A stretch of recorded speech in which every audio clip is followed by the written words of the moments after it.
أعوذ بالله من الشيطان الرجيم. بسم الله الرحمن الرحيم. ألف لام ميم. ذلك الكتاب لا ريب فيه هدى للمتقين الذين يؤمنون بالغيب ويقيمون الصلاة ومما رزقناهم ينفقون والذين يؤمنون بما أنزل إليك وما أنزل من قبلك وبالآخرة هم يوقنون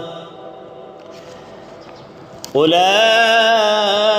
على هدى من ربهم وأولئك هم المفلحون.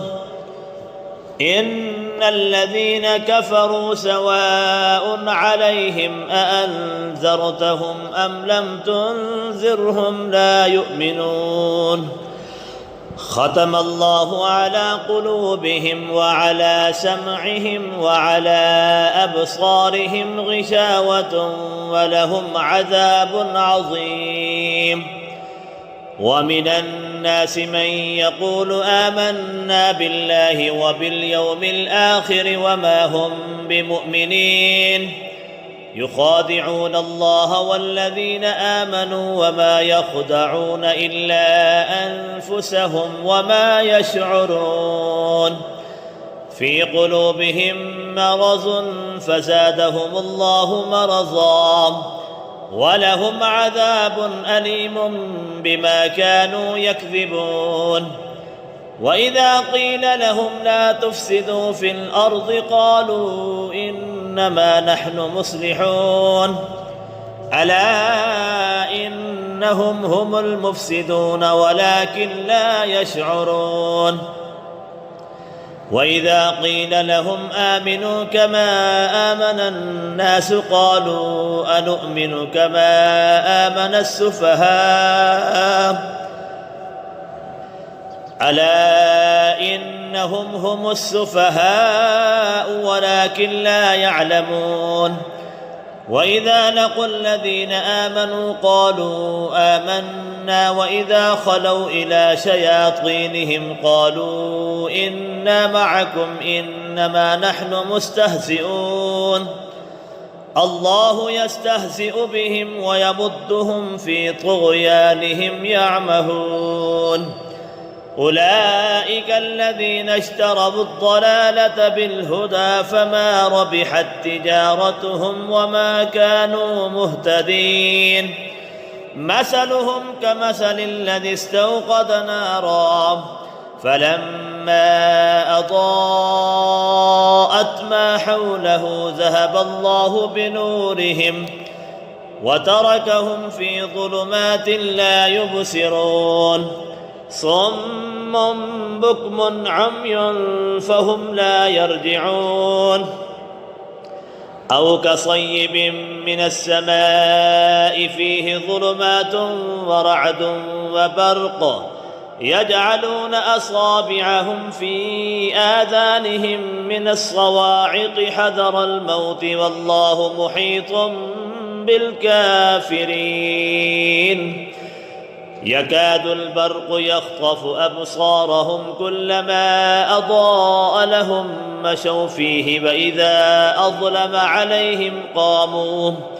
ولو شاء الله لذهب بسمعهم وأبصارهم إن الله على كل شيء قدير. يا أيها الناس اعبدوا ربكم الذي خلقكم والذين من قبلكم لعلكم تتقون. الذي جعل لكم الأرض فراشا والسماء بناء وأنزل من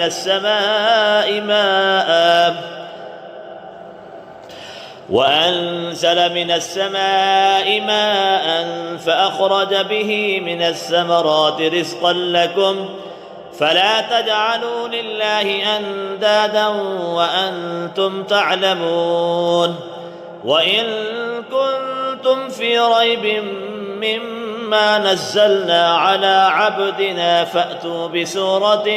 من مثله وادعوا شهداءكم من دون الله إن كنتم صادقين فإن لم تفعلوا ولن تفعلوا فاتقوا النار التي وقودها الناس والحجارة أعدت للكافرين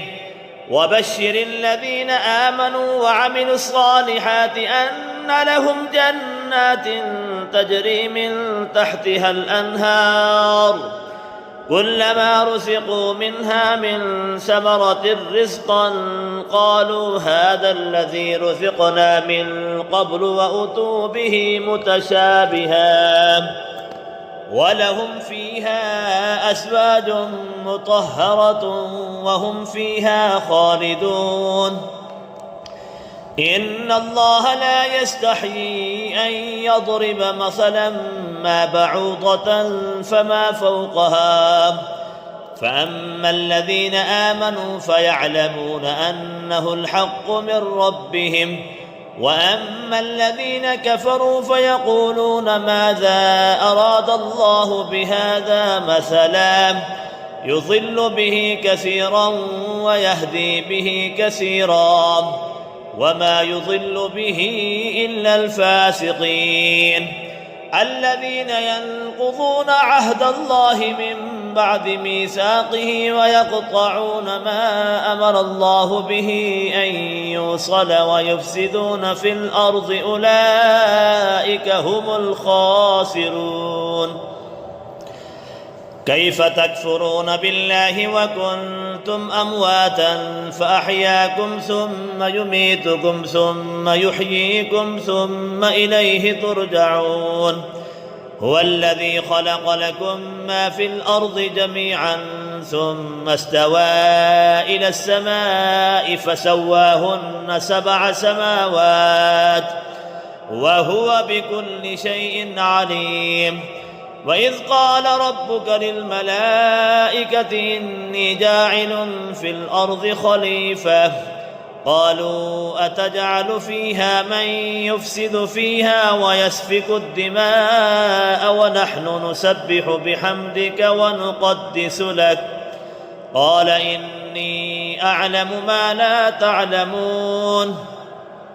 وعلم آدم الأسماء كلها ثم عرضهم على الملائكة فقال أنبئوني بأسماء هؤلاء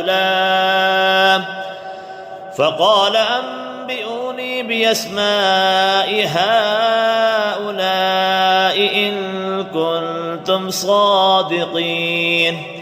قالوا سبحانك لا علم لنا إلا ما علمتنا إنك أنت العليم الحكيم قال يا آدم أنبئهم بأسمائهم فلما أنبأهم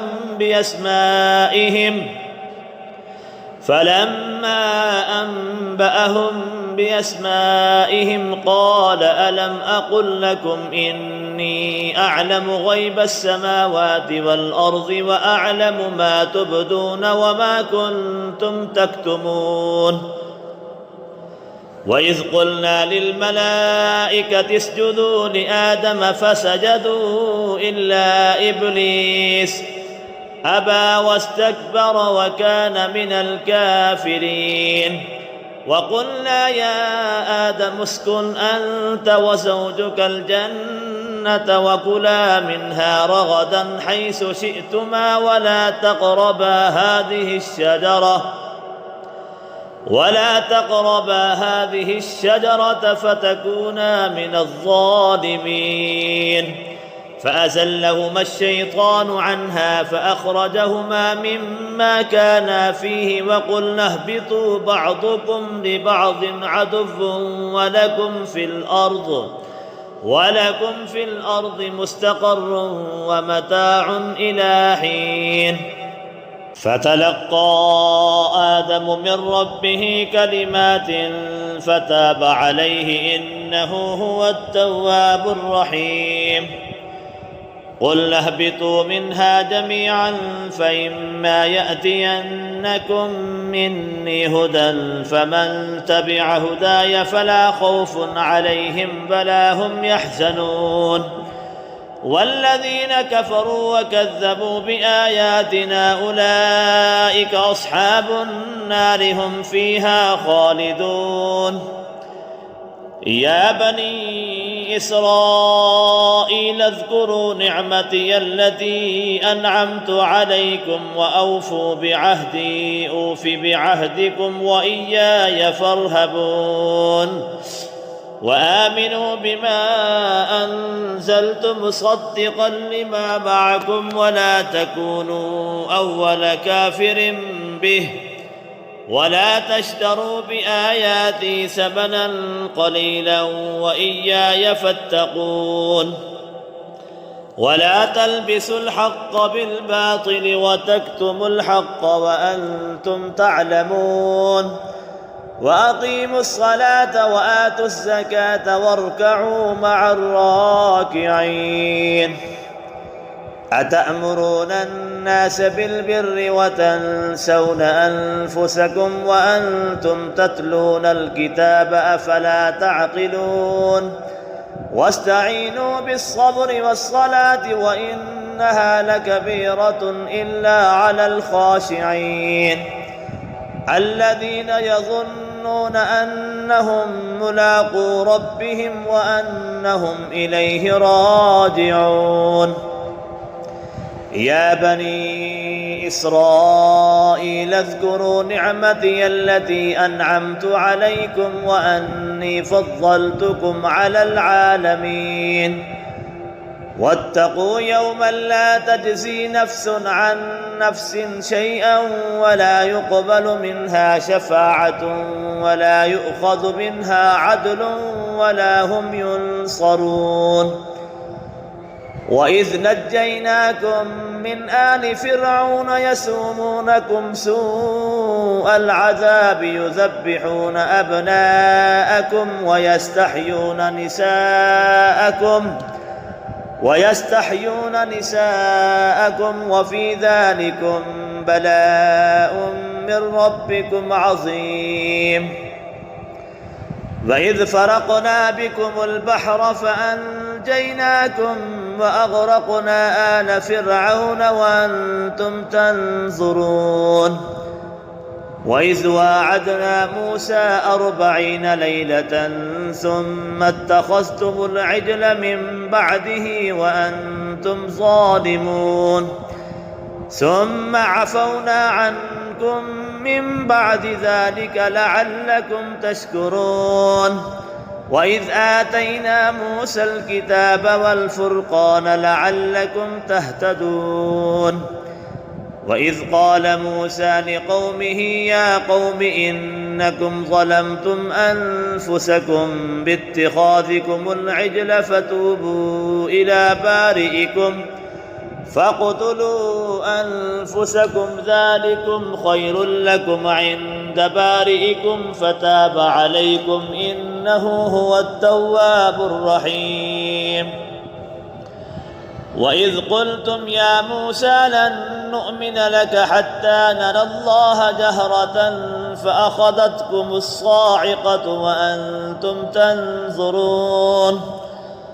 ثم بعثناكم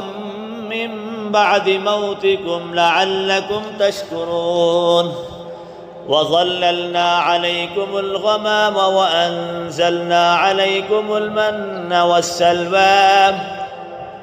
كلوا من طيبات ما رزقناكم وما ظلمونا ولكن كانوا أنفسهم يظلمون. وإذ قلنا ادخلوا هذه القرية فكلوا منها حيث شئتم رغدا وادخلوا الباب سجدا وقولوا حطة نغفر لكم خطاياكم وسنزيد المحسنين. فبدل الذين ظلموا قولا غير الذي قيل لهم فأنزلنا على الذين ظلموا رجزا من السماء بما كانوا يفسقون. وإذ استسقى موسى لقومه فقلنا اضرب بعصاك الحجر فانفجرت منه 12 عينا قد علم كل أناس مشربهم كلوا واشربوا من رزق الله ولا تعثوا في الأرض مفسدين. وإذ قلتم يا موسى لن نصبر على طعام واحد فادع لنا ربك يخرج لنا مما تنبت الأرض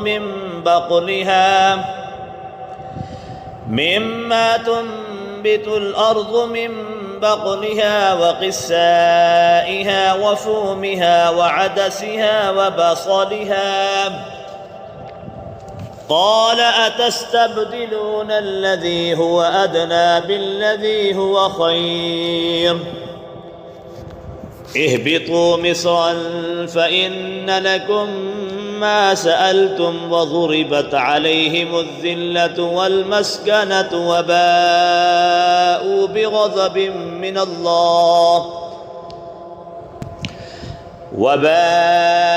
بغضب من الله ذلك بأنهم كانوا يكفرون بآيات الله ويقتلون النبيين بغير الحق ذلك بما عصوا وكانوا يعتدون. إن الذين آمنوا والذين هادوا والنصارى والصابئين من آمن بالله واليوم الآخر وعمل صالحا فلهم أجرهم عند ربهم ولا خوف عليهم ولا هم يحزنون. وإذ أخذنا ميثاقكم ورفعنا فوقكم الطور خذوا ما آتيناكم بقوة واذكروا ما فيه لعلكم تتقون. ثم توليتم من بعد ذلك فلولا فضل الله عليكم ورحمته لكنتم من الخاسرين. ولقد علمتم الذين اعتدوا منكم في السبت فقلنا لهم كونوا قردة خاسئين فجعلناها نكالا لما بين يديها وما خلفها وموعظة للمتقين. وإذ قال موسى لقومه إن الله يأمركم أن تذبحوا بقرة قالوا أتتخذنا هزوا قال أعوذ بالله أن أكون من الجاهلين. قالوا ادع لنا ربك يبين لنا ما هي قال إنه يقول إنها بقرة لا فارض ولا بكر عوان بين ذلك فافعلوا ما تؤمرون. قالوا ادع لنا ربك يبين لنا ما لونها قال إنه يقول إنها بقرة صفراء فاقع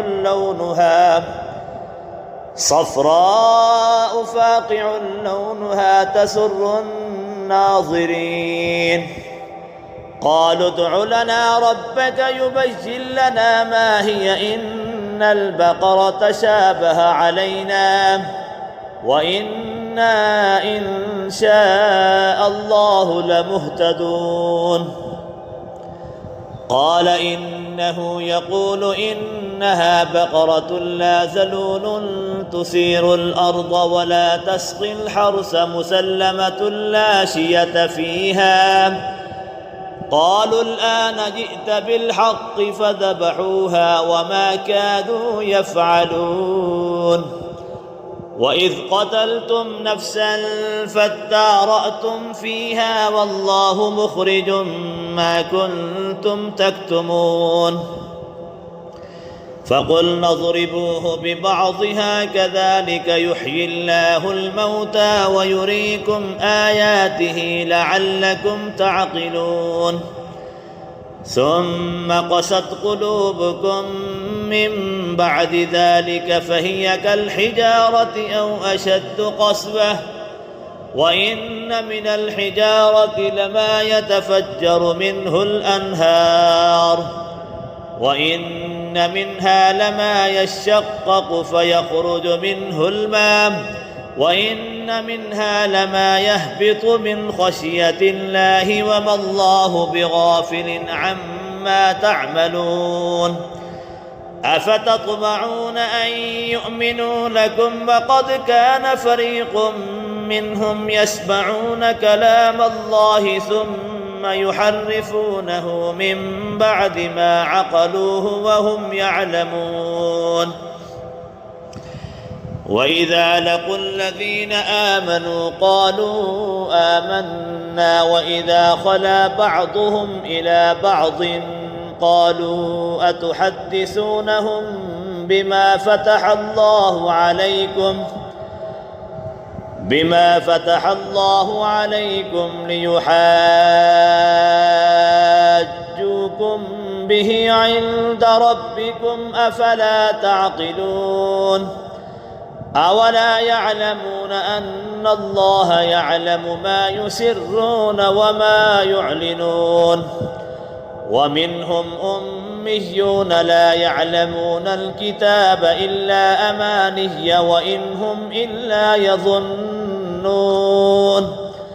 فويل للذين يكتبون الكتاب بأيديهم ثم يقولون هذا من عند الله ليشتروا به ثمنا قليلا فويل لهم مما كتبت أيديهم وويل لهم مما يكسبون وقالوا لن تمسنا النار إلا أياما معدودة قل أتخذتم عند الله عهدا فلن يخلف الله عهده أم تقولون على الله ما لا تعلمون بلى من كسب سيئة وأحاطت به خطيئته فأولئك أصحاب النار هم فيها خالدون والذين آمنوا وعملوا الصالحات أولئك أصحاب الجنة هم فيها خالدون وإذ أخذنا ميثاق بني إسرائيل لا تعبدون إلا الله وبالوالدين إحسانا وذي القربى واليتامى والمساكين وقولوا للناس حسنا وأقيموا الصلاة وآتوا الزكاة ثم توليتم إلا قليلا منكم وأنتم معرضون وإذ أخذنا ميثاقكم لا تسفكون دماءكم ولا تخرجون أنفسكم من دياركم ثم أقررتم وأنتم تشهدون ثم أنتم هؤلاء تقتلون أنفسكم وتخرجون فريقا منكم من ديارهم تظاهرون عليهم بالإثم والعدوان وإن يأتوكم أسارى تفادوهم وهو محرم عليكم إخراجهم أفتؤمنون ببعض الكتاب وتكفرون ببعض فما جزاء من يفعل ذلك منكم إلا خزي في الحياة الدنيا ويوم القيامة يردون إلى أشد العذاب وما الله بغافل عما تعملون أولئك الذين اشتروا الحياة الدنيا بالآخرة فلا يخفف عنهم العذاب ولا هم ينصرون. ولقد آتينا موسى الكتاب وقفينا من بعده بالرسل وآتينا عيسى ابن مريم البينات وأيدناه بروح القدس أفكلما جاءكم رسول بما لا تهوى أنفسكم استكبرتم ففريقا كذبتم وفريقا تقتلون. وقالوا قلوبنا غلف بل لعنهم الله بكفرهم فقليلا ما يؤمنون. ولما جاءهم كتاب من عند الله مصدق لما معهم وكانوا من قبل يستفتحون على الذين كفروا فلما جاءهم ما عرفوا كفروا به فلعنة الله على الكافرين. بئس ما اشتروا به أنفسهم أن يكفروا بما أنزل الله بغيا أن ينزل الله من فضله على من يشاء من عباده فباءوا بغضب على غضب وللكافرين عذاب مهين. وإذا قيل لهم آمنوا بما أنزل الله قالوا نؤمن بما أنزل علينا ويكفرون بما وراءه وهو الحق مصدقا لما معهم. قل فلم تقتلون أنبياء الله من قبل إن كنتم مؤمنين. ولقد جاءكم موسى بالبينات ثم اتخذتم العجل من بعده وأنتم ظالمون. وإذ أخذنا ميثاقكم ورفعنا فوقكم الطور خذوا ما آتيناكم بقوة واسمعوا قالوا سمعنا وعصينا وأشربوا في قلوبهم العجل بكفرهم. قل بئس ما يأمركم به إيمانكم إن كنتم مؤمنين. قل إن كانت لكم الدار الآخرة عند الله خالصة من دون الناس فتمنوا الموت إن كنتم صادقين ولن يتمنوه أبدا بما قدمت أيديهم والله عليم بالظالمين.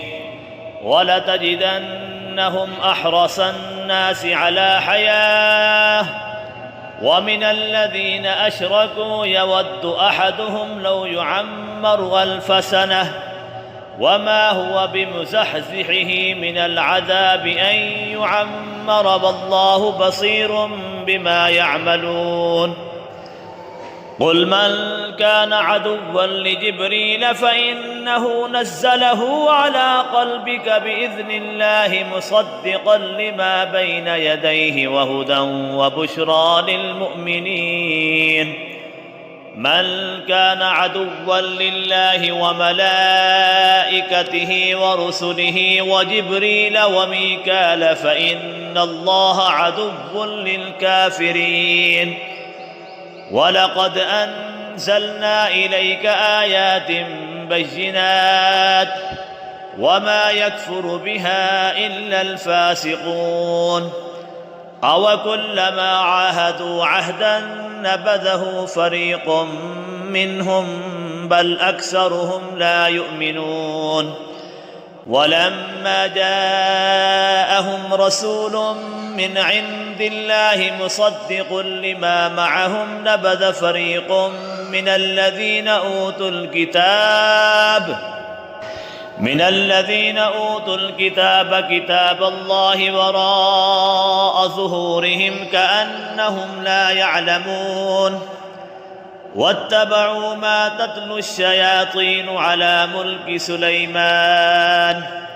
وما كفر سليمان ولكن الشياطين كفروا يعلمون الناس السحر وما أنزل على الملكين ببابل هاروت وماروت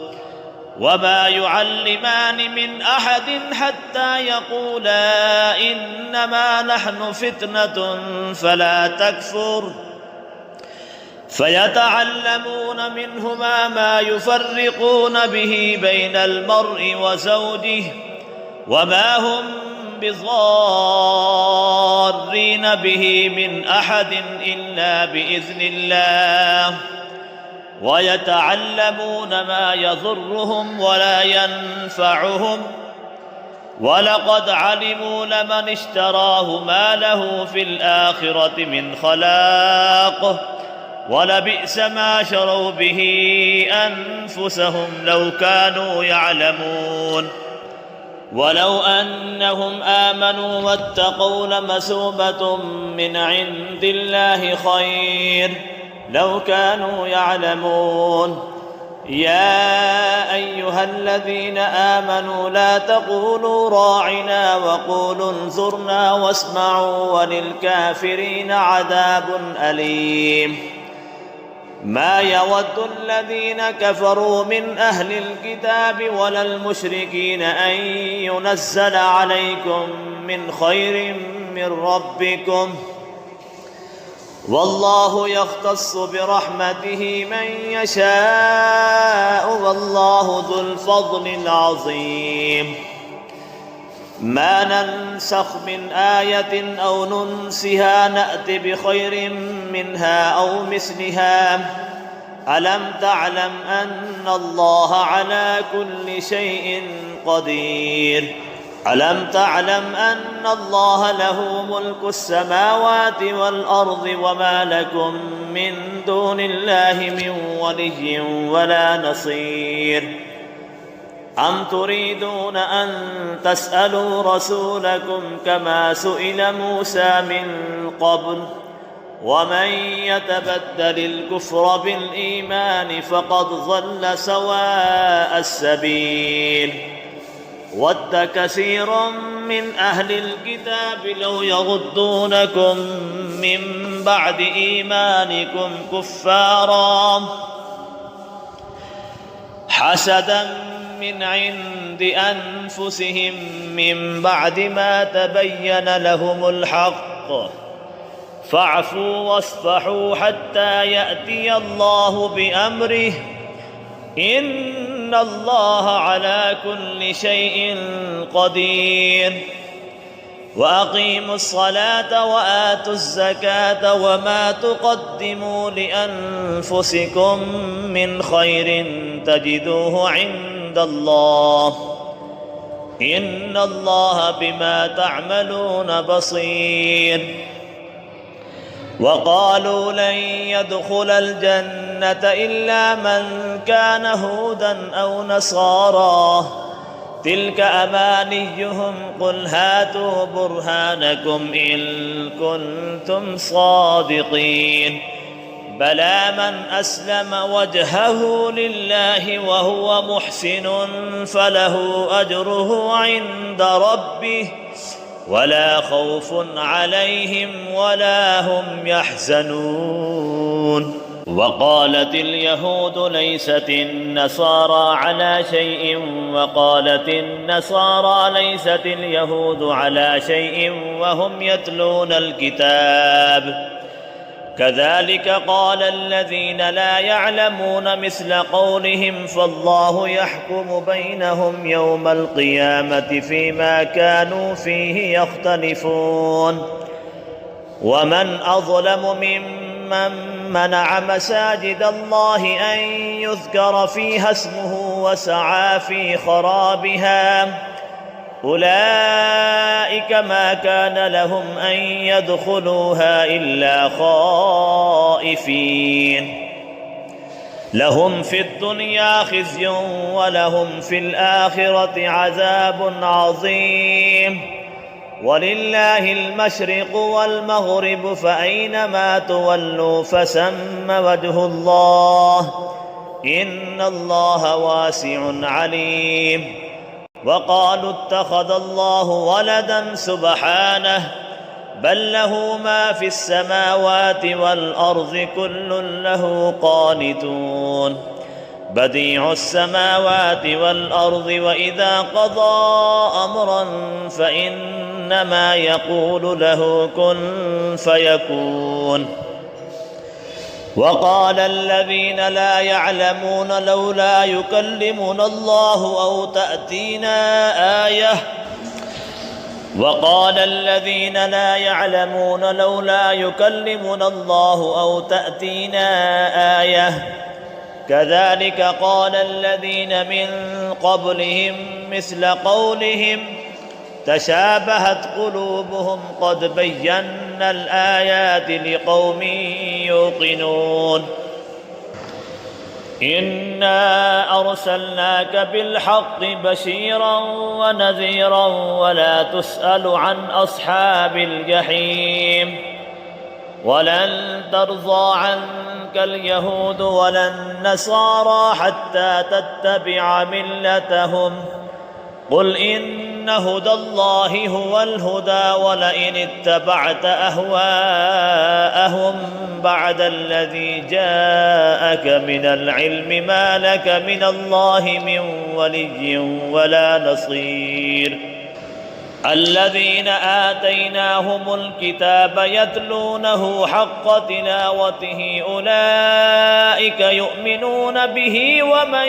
يكفر به فأولئك هم الخاسرون. يا بني إسرائيل اذكروا نعمتي التي أنعمت عليكم وأني فضلتكم على العالمين واتقوا يوما لا تجزي نفس عن نفس شيئا ولا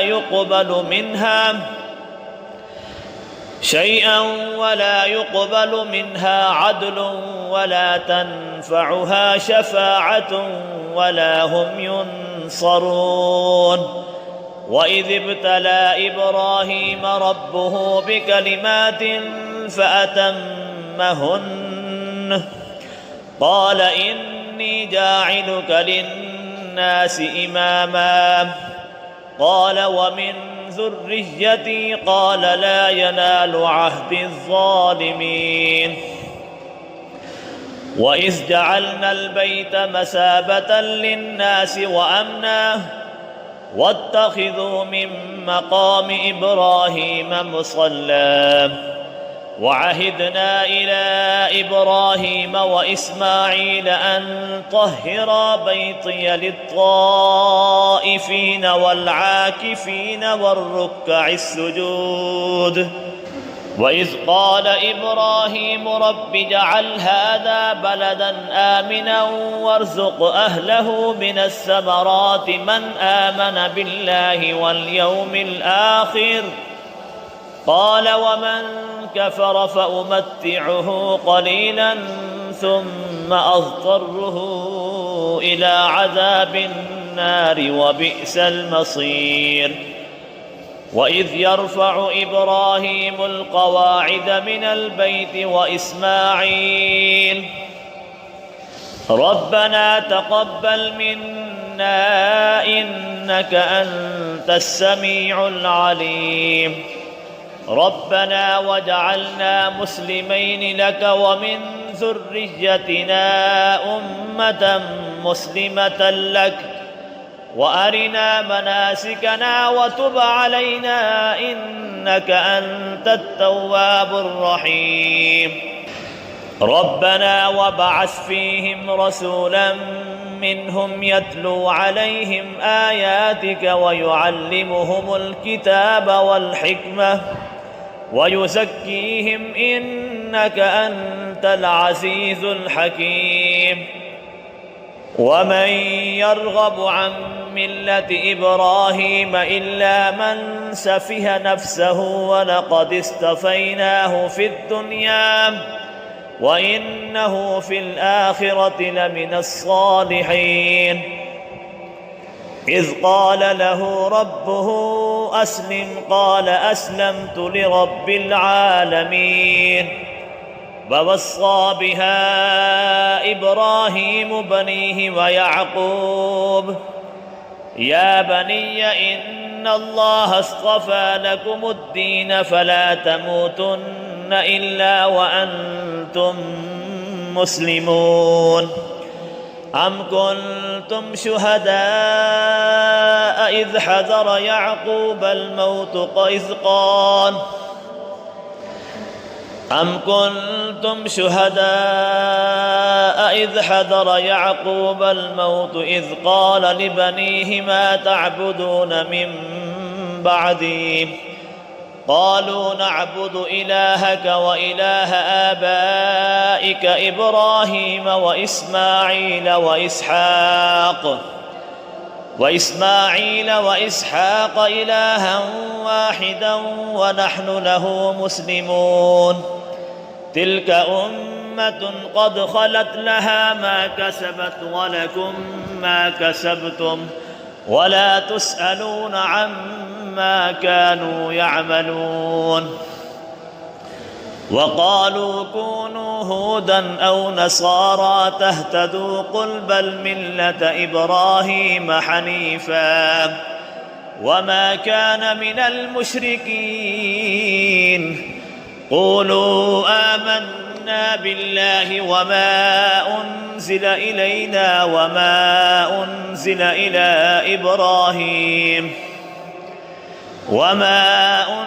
إلى إبراهيم وإسماعيل وإسحاق ويعقوب والأسباط وما أوتي موسى وعيسى وما أوتي النبيون من ربهم لا نفرق بين أحد منهم ونحن له مسلمون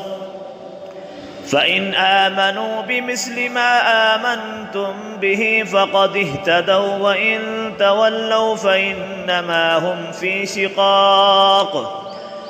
فسيكفيكهم الله وهو السميع العليم صبغة الله ومن أحسن من الله صبغة ونحن له عابدون قل أتحاجوننا في الله وهو ربنا وربكم ولنا أعمالنا ولكم أعمالكم ونحن له مخلصون أم تقولون إن إبراهيم وإسماعيل وإسحاق ويعقوب والأسباط كانوا هودا أو نصارى قل أأنتم أعلم أم الله ومن أظلم ممن كتم شهادة عنده من الله وما الله بغافل عما تعملون تلك أمة قد خلت لها ما كسبت ولكم ما كسبتم ولا تسألون عما كانوا يعملون سيقول السفهاء من الناس ما ولاهم عن قبلتهم التي كانوا عليها قل لله المشرق والمغرب يهدي من يشاء إلى صراط مستقيم وكذلك جعلناكم أمة وسطا لتكونوا شهداء على الناس ويكون الرسول عليكم شهيدا وما جعلنا القبلة التي كنت عليها إلا لنعلم من يتبع الرسل ممن ينقلب على عقبيه وإن كانت لكبيرة إلا على الذين هدى الله وما كان الله ليضيع إيمانكم إن الله بالناس لرءوف رحيم قد نرى تقلب وجهك في السماء فلنولينك قبلة ترضاها فول وجهك شطر المسجد الحرام وحيث ما كنتم فولوا وجوهكم شطره وإن الذين أوتوا الكتاب ليعلمون أنه الحق من ربهم وما الله بغافل عما يعملون ولئن أتيت الذين أوتوا الكتاب بكل آية ما تبعوا قبلتك وما أنت بتابع قبلتهم وما بعضهم بتابع قبلة بعض ولئن اتبعت أهواءهم من بعد ما جاءك من العلم إنك إذا لمن الظالمين الذين آتيناهم الكتاب يعرفونه كما يعرفون أبناءهم وإن فريقا منهم ليكتمون الحق وهم يعلمون الحق من ربك فلا تكونن من الممترين ولكل وجهة هو موليها فاستبقوا الخيرات أينما تكونوا يأت بكم الله جميعا إن الله على كل شيء قدير ومن حيث خرجت فول وجهك شطر المسجد الحرام وإنه للحق من ربك وما الله بغافل عما تعملون ومن حيث خرجت فول وجهك شطر المسجد الحرام وحيث ما كنتم فولوا وجوهكم شطره لئلا يكون للناس عليكم حجة إلا الذين ظلموا منهم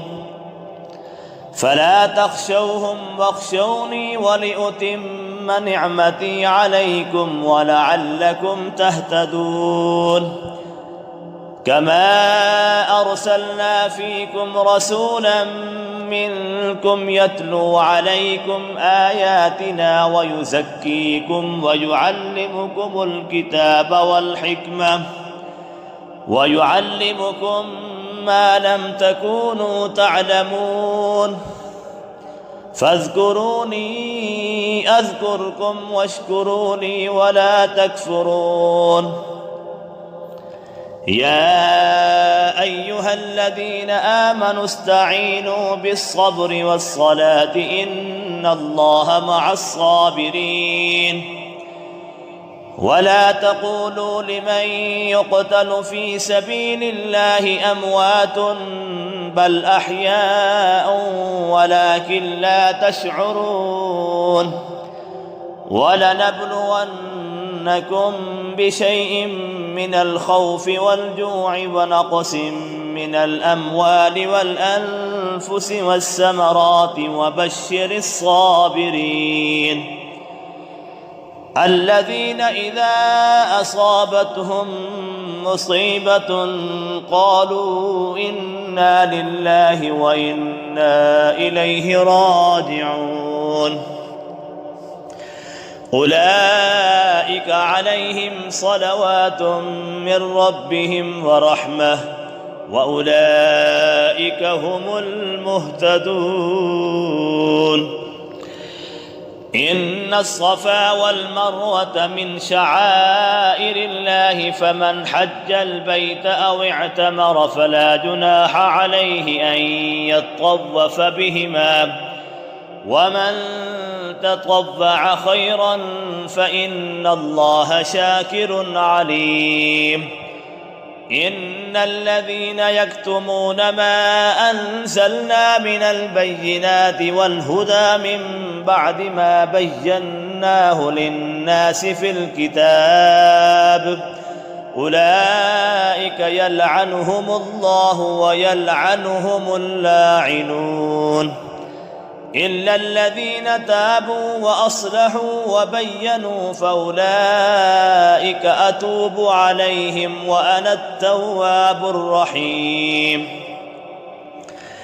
إن الذين كفروا وماتوا وهم كفار أولئك عليهم لعنة الله والملائكة والناس أجمعين خالدين فيها لا يخفف عنهم العذاب ولا هم ينظرون. وإلهكم إله واحد لا إله إلا هو الرحمن الرحيم. إن في خلق السماوات والأرض واختلاف الليل والنهار والفلك التي تجري في البحر بما ينفع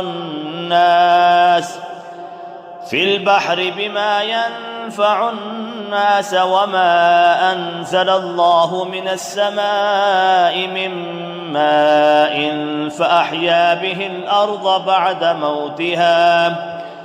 وبث فيها من كل دابة وتصريف الرياح والسحاب المسخر بين السماء والأرض لآيات لقوم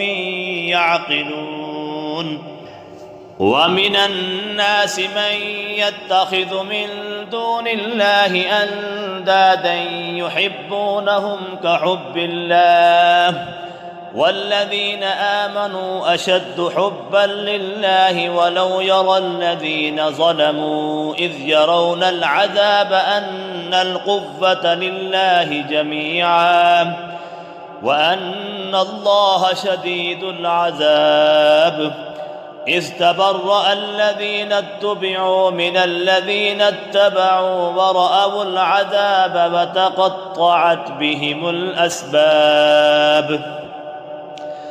وقال الذين اتبعوا لو أن لنا كرة فنتبرأ منهم كما تبرأوا منا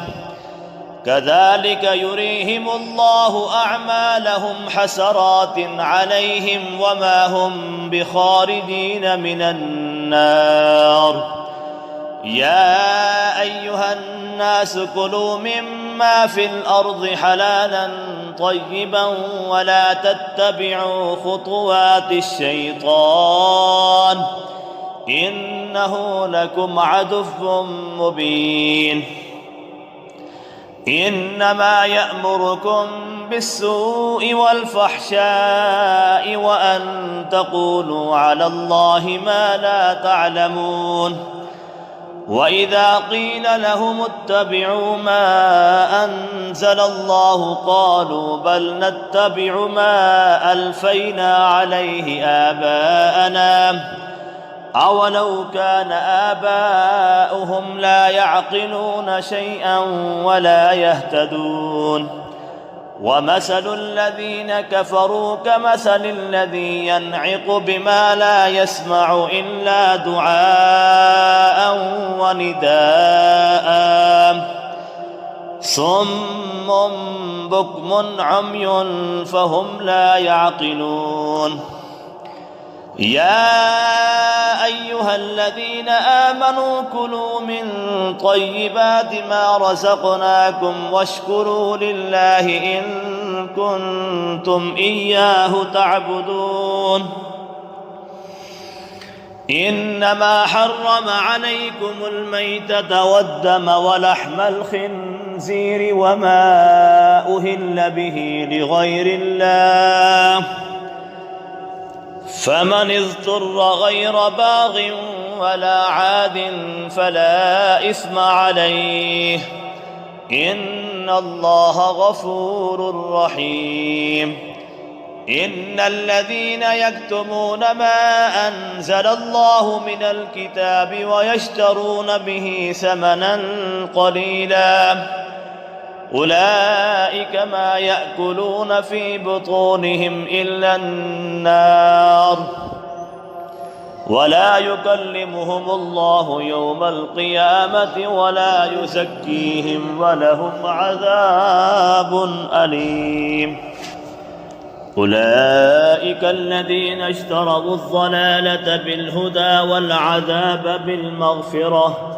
فما أصبرهم على النار ذلك بأن الله نزل الكتاب بالحق وإن الذين اختلفوا في الكتاب لفي شقاق بعيد ليس البر أن تولوا وجوهكم قبل المشرق والمغرب ولكن البر من آمن بالله واليوم الآخر والملائكة والكتاب والنبيين وآتى المال على حبه ذوي القربى واليتامى والمساكين وابن السبيل والسائلين وفي الرقاب وأقام الصلاة وآتى الزكاة والموفون بعهدهم إذا عاهدوا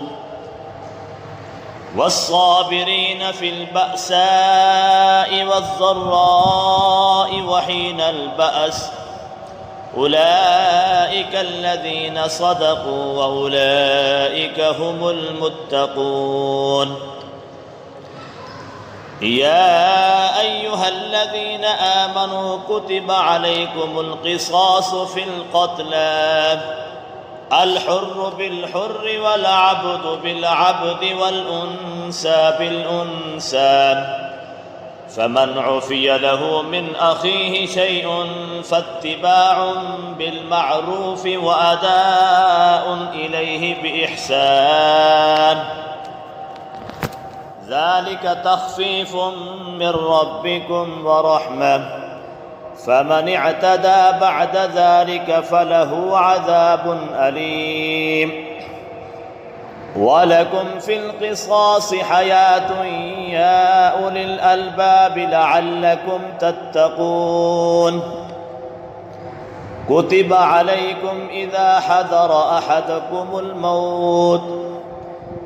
كتب عليكم إذا حضر أحدكم الموت إن ترك خيرا الوصية للوالدين والأقربين بالمعروف حقا على المتقين فمن بدله بعدما سمعه فإنما إثمه على الذين يبدلونه إن الله سميع عليم فمن خاف من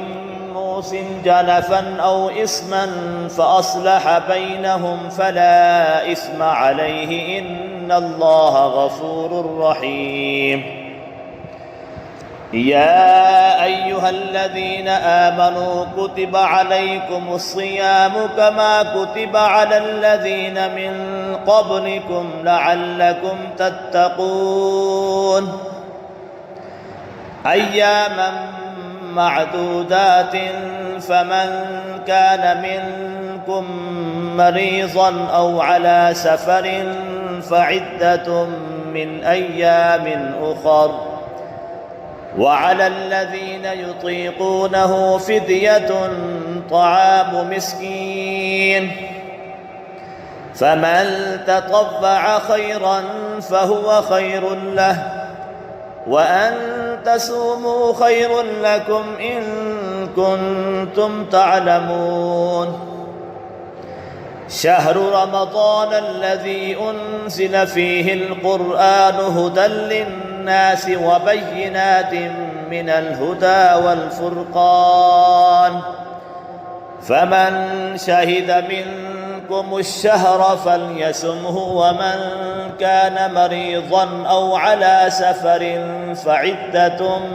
من أيام أخر يريد الله بكم اليسر ولا يريد بكم العسر ولتكملوا العدة ولتكبروا الله على ما هداكم ولعلكم تشكرون. وإذا سألك عبادي عني فإني قريب أجيب دعوة الداع إذا دعان فليستجيبوا لي وليؤمنوا بي لعلهم يرشدون. أحل لكم ليلة الصيام الرفث إلى نسائكم هن لباس لكم وأنتم لباس لهن علم الله أنكم كنتم تختانون أنفسكم فتاب عليكم وعفى عنكم فالآن باشروهن وابتغوا ما كتب الله لكم وكلوا واشربوا حتى يتبين لكم الخيط الأبيض من الخيط الأسود من الفجر ثم أتموا الصيام إلى الليل ولا تباشروهن وأنتم عاكفون في المساجد تلك حدود الله فلا تقربوها كذلك يبين الله آياته للناس لعلهم يتقون. ولا تأكلوا أموالكم بينكم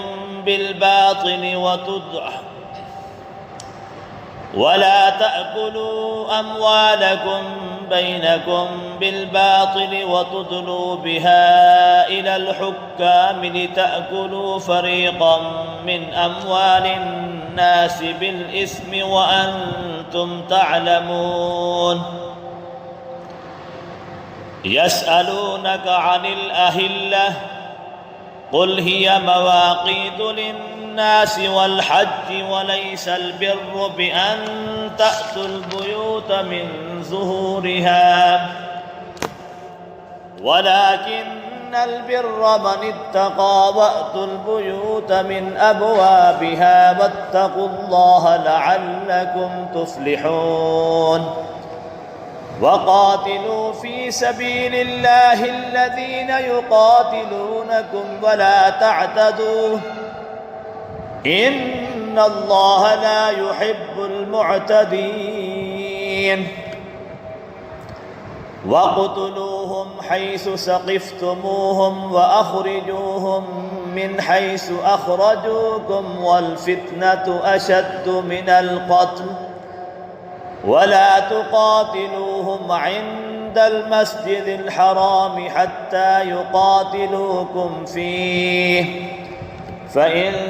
قَاتَلُوكُمْ فَاقْتُلُوهُمْ كَذَلِكَ جَزَاءُ الْكَافِرِينَ. فَإِنِ انْتَهَوْا فَإِنَّ اللَّهَ غَفُورٌ رَحِيمٌ. وَقَاتِلُوهُمْ حَتَّى لَا تَكُونَ فِتْنَةٌ وَيَكُونَ الدِّينُ لِلَّهِ فَإِنِ انْتَهَوْا فَلَا عُدْوَانَ إِلَّا عَلَى الظَّالِمِينَ. الشهر الحرام بالشهر الحرام والحرمات قصاص فمن اعتدى عليكم فاعتدوا عليه بمثل ما اعتدى عليكم واتقوا الله واعلموا أن الله مع المتقين. وأنفقوا في سبيل الله ولا تلقوا بأيديكم إلى التهلكة وأحسنوا إن الله يحب المحسنين. وأتموا الحج والعمرة لله فإن أحسرتم فما استيسر من الهدي ولا تحلقوا رؤوسكم حتى يبلغ الهدي مهله فمن كان منكم مريضا أو به أذى من رأسه ففدية من صيام أو صدقة أو نسك فإذا أمنتم فمن تمتع بالعمرة إلى الحج فما استيسر من الهدي، فمن لم يجد فصيام 3 أيام في الحج و7 إذا رجعتم تلك 10 كاملة، ذلك لمن لم يكن أهله حاضر المسجد الحرام، واتقوا الله واعلموا أن الله شديد العقاب. الحج أشهر معلومات، فمن فرض فيهن الحج فلا رفث ولا فسوق ولا جدال في الحج، وما تفعلوا من خير يعلمه الله، وتزودوا فإن خير الزاد التقوى واتقون يا أولي الألباب. ليس عليكم جناح أن تبتغوا فضلا من ربكم، فإذا أفضتم من عرفات فاذكروا الله عند المشعر الحرام واذكروه كما هداكم وإن كنتم من قبله لمن الضالين. ثم أفيضوا من حيث أفاض الناس واستغفروا الله إن الله غفور رحيم. فإذا قضيتم مناسككم فاذكروا الله كذكركم آباءكم أو أشد ذكرا، فمن الناس من يقول ربنا آتنا في الدنيا وما له في الآخرة من خلاق، ومنهم من يقول ربنا آتنا في الدنيا حسنة وفي الآخرة حسنة وقنا عذاب النار. أولئك لهم نصيب مما كسبوا والله سريع الحساب. واذكروا الله في أيام معدودات، فمن تعجل في يومين فلا إثم عليه،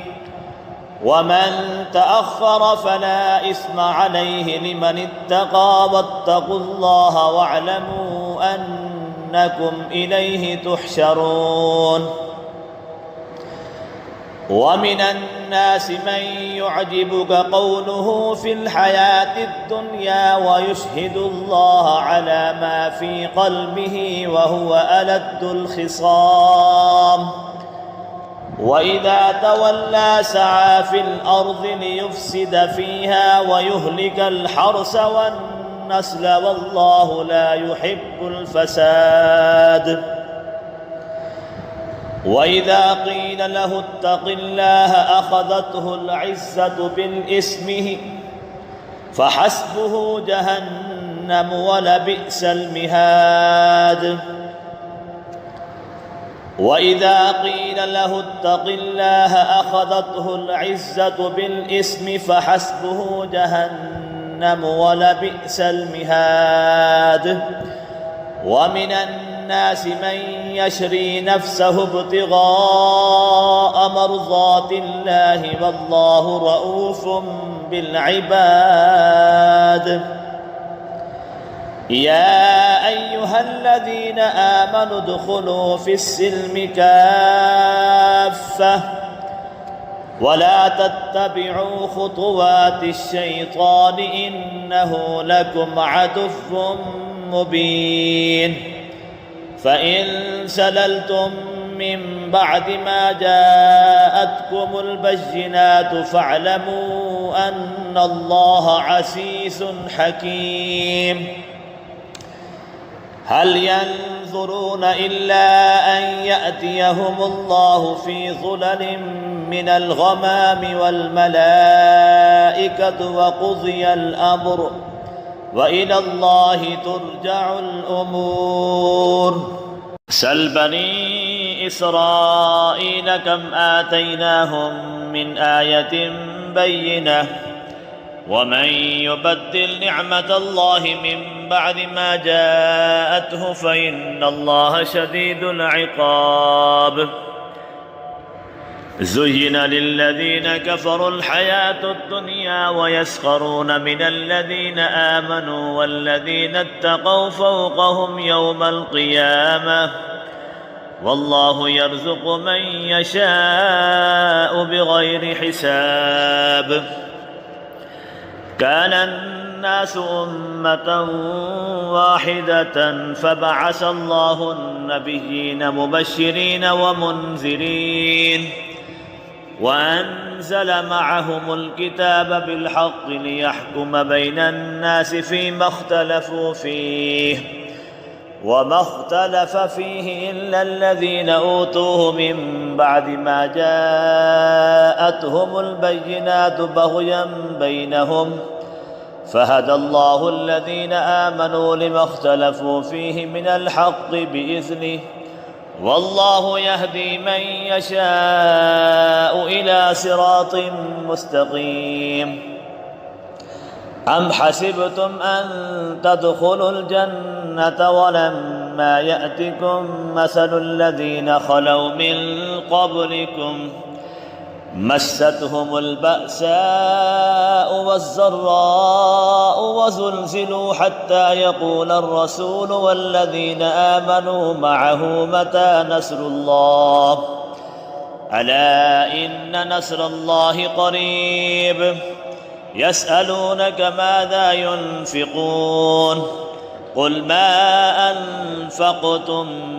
من خير فللوالدين والأقربين واليتامى والمساكين وابن السبيل وما تفعلوا من خير فإن الله به عليم كتب عليكم القتال وهو كره لكم وعسى أن تكرهوا شيئا وهو خير لكم وعسى أن تحبوا شيئا وهو شر لكم والله يعلم وأنتم لا تعلمون يسألونك عن الشهر الحرام قتال فيه قل قتال فيه كبير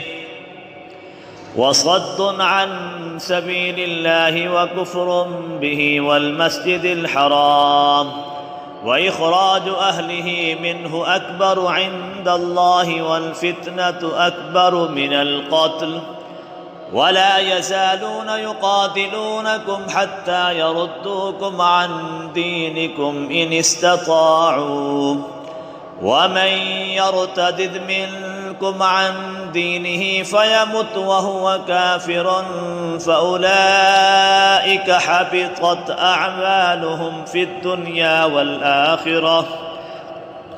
وأولئك أصحاب النار هم فيها خالدون إن الذين آمنوا والذين هاجروا وجاهدوا في سبيل الله أولئك يرجون رحمة الله والله غفور رحيم يسألونك عن الخمر والميسر قل فيهما إثم كبير ومنافع للناس وإثمهما أكبر من نفعهما ويسألونك ماذا ينفقون قل العفو كذلك يبين الله لكم الآيات لعلكم تتفكرون في الدنيا والآخرة ويسألونك عن اليتامى قل إصلاح لهم خير وإن تخالطوهم فإخوانكم والله يعلم المفسد من المصلح ولو شاء الله لأعنتكم إن الله عزيز حكيم ولا تنكحوا المشركات حتى يؤمن ولأمة مؤمنة خير من مشرك ولو أعجبتكم ولا تنكحوا المشركين حتى يؤمنوا ولعبد مؤمن خير من مشرك ولو أعجبكم أولئك يدعون إلى النار والله يدعو إلى الجنة والمغفرة بإذنه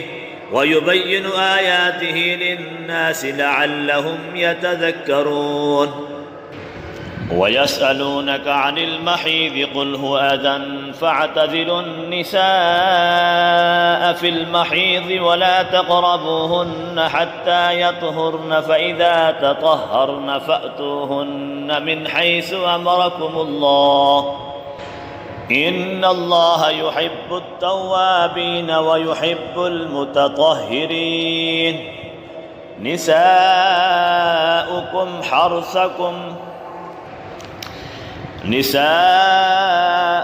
حرث لكم فأتوا حرثكم أنى شئتم وقدموا لأنفسكم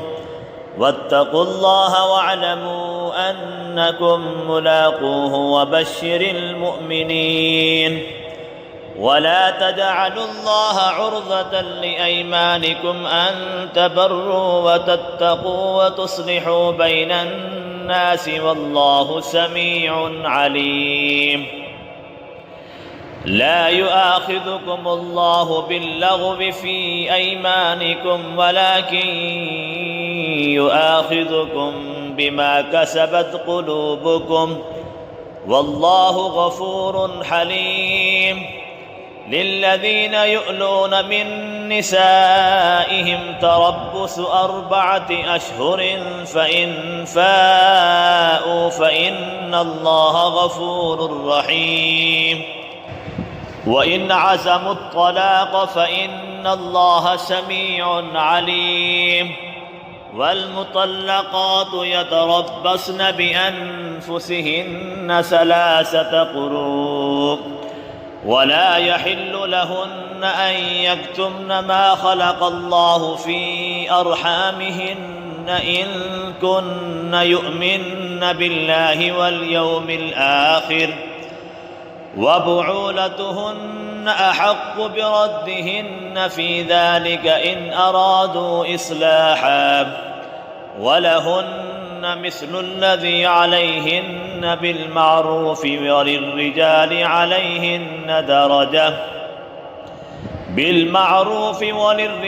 عليهن درجة والله عزيز حكيم. الطلاق 2 فإمساك بمعروف أو تسريح بإحسان ولا يحل لكم أن تأخذوا مما آتيتموهن شيئا إلا أن يخافا ألا يقيما حدود الله فإن خفتم ألا يقيما حدود الله فلا جناح عليهما فيما افتدت به تلك حدود الله فلا ومن يتعد حدود الله فأولئك هم الظالمون. فإن طلقها فلا تحل له من بعد حتى تنكح زوجا غيره فإن طلقها فلا جناح عليهما أن يتراجعا إن ظنا أن يقيما حدود الله وتلك حدود الله يبينها لقوم يعلمون. وإذا طلقتم النساء فبلغن أجلهن فأمسكوهن بمعروف أو سرحوهن بمعروف ولا تمسكوهن ضرارا لتعتدوا ومن يفعل ذلك فقد ظلم نفسه. ولا تتخذوا آيات الله هزوا واذكروا نعمة الله عليكم وما أنزل عليكم من الكتاب والحكمة يعظكم به واتقوا الله واعلموا أن الله بكل شيء عليم. وإذا طلقتم النساء فبلغن أجلهن فلا تعضلوهن أن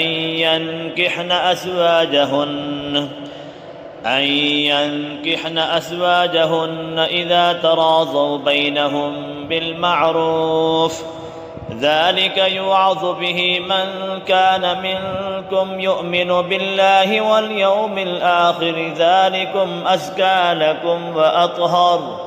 والله يعلم وأنتم لا تعلمون. والوالدات يرضعن أولادهن حولين كاملين لمن أراد أن يتم الرضاعة، وعلى المولود له رزقهن وكسوتهن بالمعروف، لا تكلف نفس إلا وسعها، لا تضار والدة بولدها ولا مولود له بولده، وعلى الوارث مثل ذلك، فإن أرادا فصالا عن تراض منهما وتشاور فلا جناح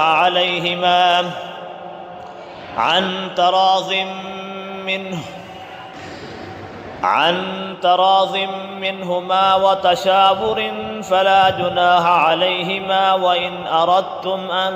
تسترضعوا أولادكم فلا جناح عليكم إذا سلمتم ما آتيتم بالمعروف، واتقوا الله واعلموا أن الله بما تعملون بصير. والذين يتوفون منكم ويذرون أزواجا يتربصن بأنفسهن 4 أشهر وعشرا، فإذا بلغن أجلهن فلا جناح عليكم فيما فعلن في أنفسهن بالمعروف، والله بما تعملون خبير. ولا جناح عليكم فيما عرضتم به من خطبة النساء أو أكننتم في أنفسكم، علم الله أنكم ستذكرونهن ولكن لا تواعدوهن سرا إلا أن تقولوا قولا معروفا، ولا تعزموا عقدة النكاح حتى يبلغ الكتاب أجله، واعلموا أن الله يعلم ما في أنفسكم فاحذروه، واعلموا أن الله غفور حليم. لا جناح عليكم إن طلقتم النساء ما لم تمسوهن أو تفرضوا لهن فريضة، ومتعوهن على الموسع قدره وعلى المقتر قدره متاعا بالمعروف، حقا على المحسنين. وإن طلقتموهن من قبل أن تمسوهن وقد فرضتم لهن فريضة فنصف ما فرضتم إلا أن يعفون أو يعفو الذي بيده عقدة النكاح، وأن تعفوا أقرب للتقوى، ولا تنسوا الفضل بينكم إن الله بما تعملون بصير. حافظوا على الصلوات والصلاة الوسطى وقوموا لله قانتين. فإن خفتم فرجالا أو ركبانا، فإذا أمنتم فاذكروا الله كما علمكم ما لم تكونوا تعلمون. والذين يتوفون منكم ويذرون أزواجا وصية لأزواجهم متاعا إلى الحول غير إخراج، فإن خرجن فلا جناح عليكم فيما فعلن في أنفسهن من معروف، والله عزيز حكيم. وللمطلقات متاع بالمعروف حقا على المتقين كذلك يبين الله لكم آياته لعلكم تعقلون ألم تر إلى الذين خرجوا من ديارهم وهم ألوف حذر الموت فقال لهم الله موتوا ثم أحياهم إن الله لذو فضل على الناس ولكن أكثر الناس لا يشكرون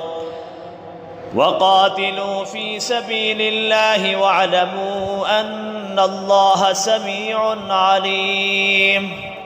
من ذا الذي يقرض الله قرضا حسنا فيضاعفه له أضعافا كثيرة والله يقبض ويبسط وإليه ترجعون ألم تر إلى الملأ من بني إسرائيل من بعد موسى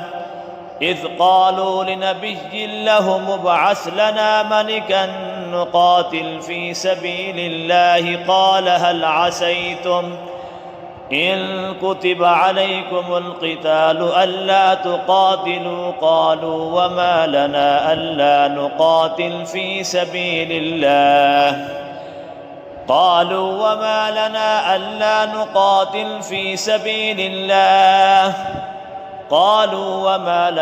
ألا نقاتل في سبيل الله وقد أخرجنا من ديارنا وأبنائنا فلما كتب عليهم القتال تولوا إلا قليلا منهم والله عليم بالظالمين وقال لهم نبيهم إن الله قد بعث لكم طالوت ملكا قالوا أنى يكون له الملك علينا ونحن أحق بالملك منه ولم يؤت سعة من المال قال إن الله اصطفاه عليكم وزاده بسطة في العلم والجسم والله يؤتي ملكه من يشاء والله واسع عليم وقال لهم نبيهم إن آية ملكه أن يأتيكم التابوت فيه سكينة من ربكم وبقية مما ترك آل موسى وآل هارون تحمله الملائكة إن في ذلك لآية لكم إن كنتم مؤمنين فلما فصل طالوت بالجنود قال إن الله مبتليكم بنهر فمن شرب منه فليس مني ومن لم يطعمه فإنه مني إلا من اغترف غرفة بيده فشربوا منه إلا قليلا منهم فلما جاوزه هو والذين آمنوا معه قالوا لا طاقة لنا اليوم بجالوت وجنوده قال الذين يظنون أنهم ملاقو الله كم من فئة قليلة غلبت فئة كثيرة بإذن الله والله مع الصابرين ولما برزوا لجالوت وجنوده قالوا ربنا أفرغ علينا صبرا وثبت أقدامنا فانصرنا على القوم الكافرين فهزموهم بإذن الله وقتل داود جالوت وآتاه الله الملك والحكمة وعلمه مما يشاء ولولا دفع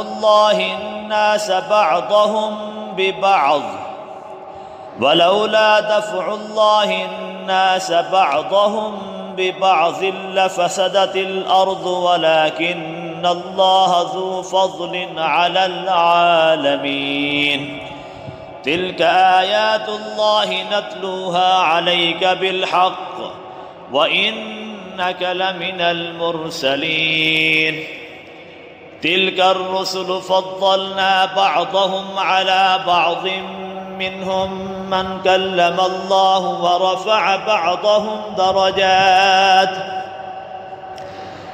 وآتينا عيسى ابن مريم البينات وأيدناه بروح القدس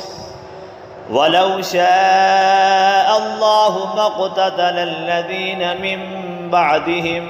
من بعد ما جاءتهم البينات ولكن اختلفوا فمنهم من آمن ومنهم من كفر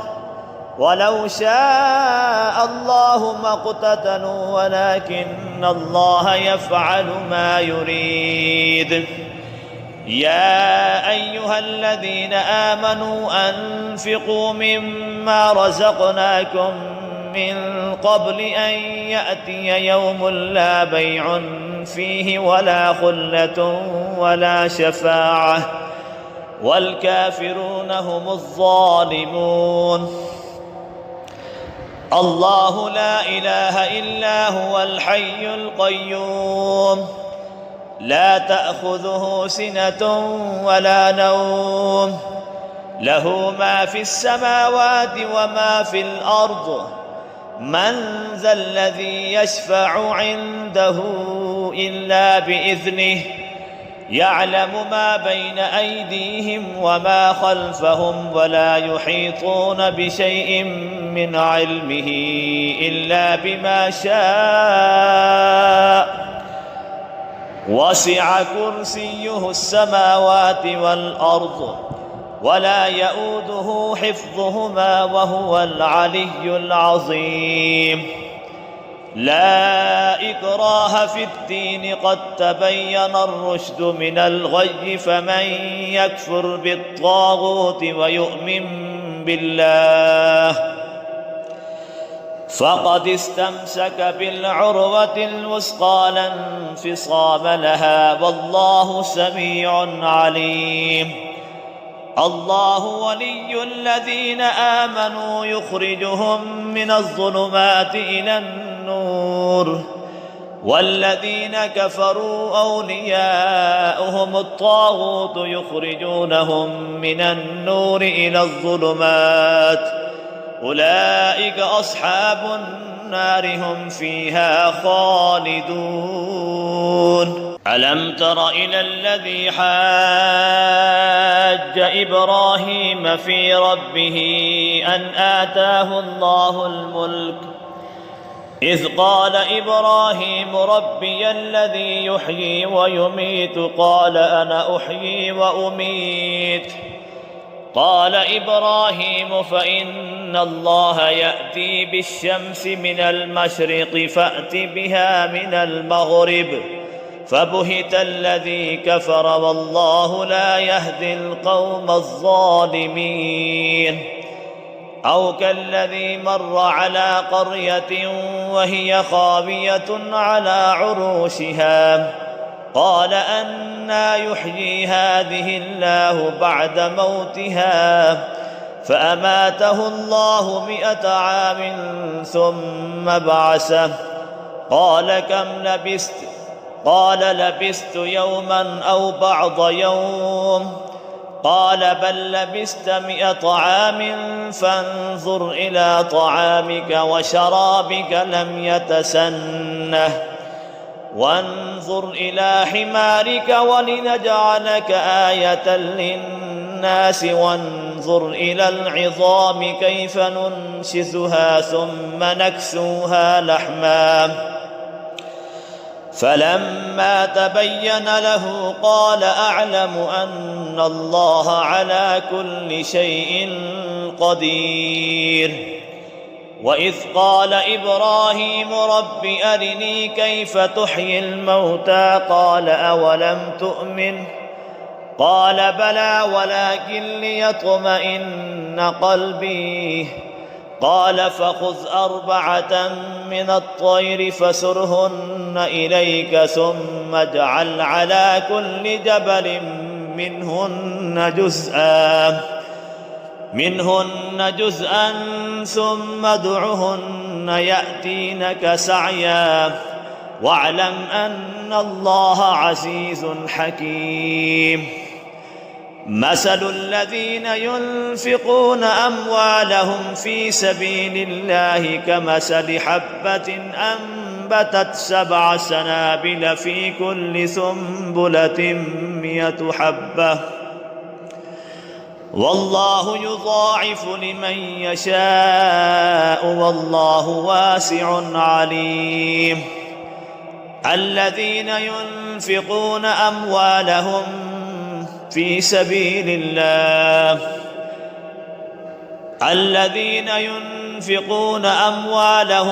سبيل الله ثم لا يتبعون ما أنفقوا منا ولا أذى لهم أجرهم عند ربهم ولا خوف عليهم ولا هم يحزنون. قول معروف ومغفرة خير من صدقة يتبعها أذى والله غني حليم. يا أيها الذين آمنوا لا تبطلوا صدقاتكم بالمن والأذى كالذي ينفق ماله رئاء الناس ولا يؤمن بالله واليوم الآخر فمثله كمثل صفوان عليه تراب فأصابها وابل فتركه صلدا لا يقدرون على شيء مما كسبوا والله لا يهدي القوم الكافرين. ومثل الذين ينفقون أموالهم ابتغاء مرضات الله وتثبيتا من أنفسهم كمثل جنة بربوة أصابها وابل فآتت أكلها ضعفين فإن لم يصبها وابل فطل والله بما تعملون بصير. أيود أحدكم أن تكون له جنة من نخيل وأعناب تجري من تحتها الأنهار له فيها من كل الثمرات وأصابه الكبر وله ذرية ضعفاء فأصابها إعصار فيه نار فاحترقت كذلك يبين الله لكم الآيات لعلكم تتفكرون. يا أيها الذين آمنوا أنفقوا من طيبات ما كسبتم ومما أخرجنا لكم من الأرض ولا تيمموا الخبيث منه تنفقون ولستم بآخذيه إلا أن تغمضوا فيه واعلموا أن الله غني حميد. الشيطان يعدكم الفقر ويأمركم بالفحشاء والله يعدكم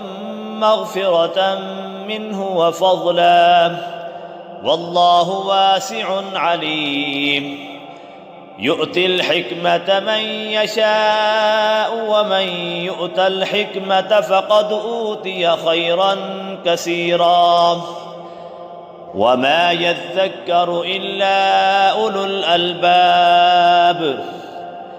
وما أنفقتم من نفقة أو نذرتم من نذر فإن الله يعلمه وما للظالمين من أنصار. إن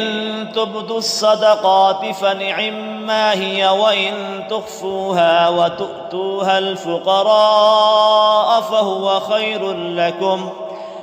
ويكفر عنكم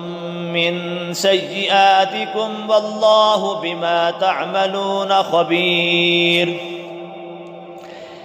ليس عليك هداهم ولكن الله يهدي من يشاء وما تنفقوا من خير فلأنفسكم وما تنفقون إلا ابتغاء وجه الله وما تنفقوا من خير يوفى إليكم وأنتم لا تظلمون. للفقراء الذين أحصروا في سبيل الله لا يستطيعون ضربا في الأرض يحسبهم الجاهل أغنياء من التعفف تعرفهم بسيماهم لا يسألون الناس إلحافا وما تنفقوا من خير فإن الله به عليم. الذين ينفقون أموالهم بالليل والنهار سرا وعلانية فلهم أجرهم عند ربهم ولا خوف عليهم ولا هم يحزنون. الذين يأكلون الربا لا يقومون إلا كما يقوم الذي يتخبطه الشيطان من المس ذلك بأنهم قالوا إنما البيع مثل الربا وأحل الله البيع وحرم الربا فمن جاءه موعظة من ربه فانتهى فله ما سلف وأمره إلى الله ومن عاد فأولئك أصحاب النار هم فيها خالدون. يمحق الله الربا ويربي الصدقات والله لا يحب كل كفار أثيم. إن الذين آمنوا وعملوا الصالحات وأقاموا الصلاة وآتوا الزكاة لهم أجرهم عند ربهم ولا خوف عليهم ولا هم يحزنون. يا أيها الذين آمنوا اتقوا الله وذروا ما بقي من الربا إن كنتم مؤمنين فإن لم تفعلوا فأذنوا بحرب من الله ورسوله وإن تبتم فلكم رؤوس أموالكم لا تظلمون ولا تظلمون. وإن كان ذو عسرة فنذرة إلى ميسرة وأن تصدقوا خير لكم إن كنتم تعلمون. واتقوا يوما ترجعون فيه إلى الله ثم توفى كل نفس ما كسبت وهم لا يظلمون. يا أيها الذين آمنوا إذا تداينتم بدين إلى أجل مسمى فاكتبوه وليكتب بينكم كاتب بالعدل ولا يأب كاتب أن يكتب كما علمه الله فليكتب وليملل الذي عليه الحق وليتق الله ربه ولا يبخس منه شيئا فإن كان الذي عليه الحق سفيها أو ضعيفا أو لا يستطيع أن يمل هو فليملل وليه بالعدل واستشهدوا شهيدين من رجالكم فإن لم يكونا رجلين فرجل وامرأتان ممن ترضون من الشهداء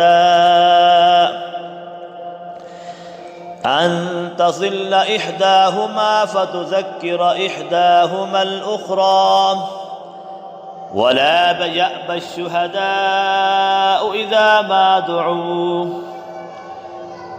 يأبى الشهداء إذا ما دعوا ولا تسأموا أن تكتبوه صغيرا أو كبيرا إلى أجله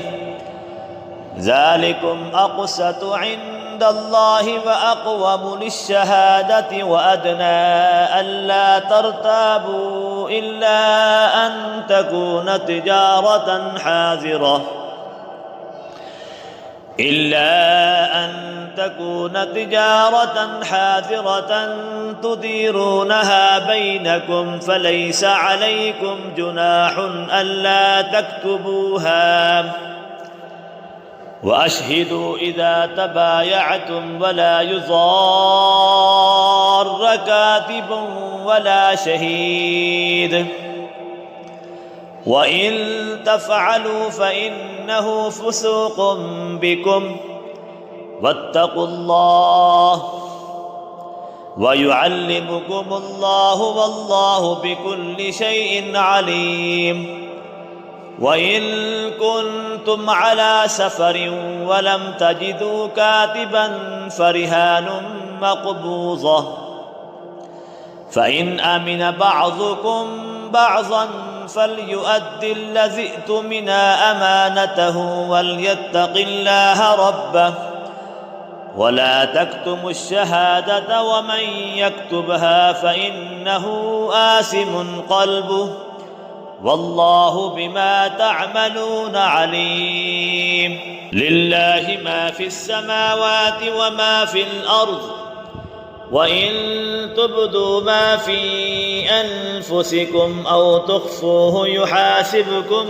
به الله فيغفر لمن يشاء ويعذب من يشاء والله على كل شيء قدير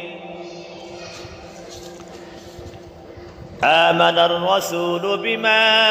أنزل إليه من ربه والمؤمنون كل آمن بالله وملائكته وكتبه ورسله لا نفرق بين أحد من رسله وقالوا سمعنا وأطعنا غفرانك ربنا وإليك المصير لا يكلف الله نفسا إلا وسعها لها ما كسبت وعليها ما اكتسبت ربنا لا تؤاخذنا إن نسينا أو أخطأنا ربنا ولا تحمل علينا إصرا كما حملته على الذين من قبلنا